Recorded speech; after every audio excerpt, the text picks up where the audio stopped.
আজকে রান্না করে দেখাবো চিংড়ি মাছ দিয়ে পুঁই শাকের বীজ চচ্চড়ি।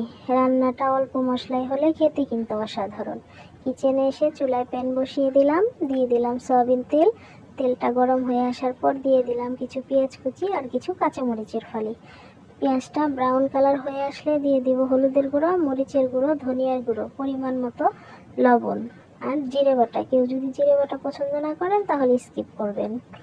এই তো মশলাটা নাড়াচাড়া করে কষিয়ে নিয়ে দিয়ে দিব চিংড়ি মাছগুলো। সামান্য পানি দিয়ে মশলাটাকে কষিয়ে নেব যাতে মশলা থেকে কোনো কাঁচা গন্ধ না আসে। এই তো আলহামদুলিল্লাহ মশলার কালারটা অনেক সুন্দর আসছে।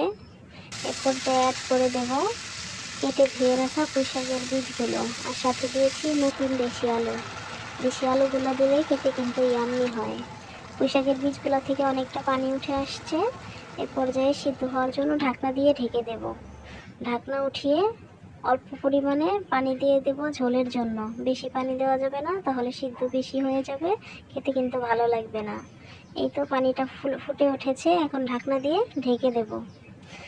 এই তো আলহামদুলিল্লাহ পুঁই শাকের বীজগুলো সিদ্ধ হয়ে আসছে, রান্না প্রায় শেষ। এই পর্যায়ে অ্যাড করে দিব দেশি ধনিয়া পাতা। ধনিয়া পাতাটা দিলে কিন্তু সেই ঘ্রাণ হয়, খেতেও কিন্তু খুব ইয়াম্মি লাগে। এই তো ধনিয়া পাতা দিয়ে নাড়াচাড়া করে চুলাটা অফ করে দেব। এই তো হয়ে আসলো আমার সুস্বাদু পুঁই শাকের বীজের তরকারি। আলহামদুলিল্লাহ অনেক মজা হয়েছিল, আপনারা বাসায় ট্রাই করে দেখতে পারেন। আল্লাহ হাফেজ, সবাই ভালো থাকবেন।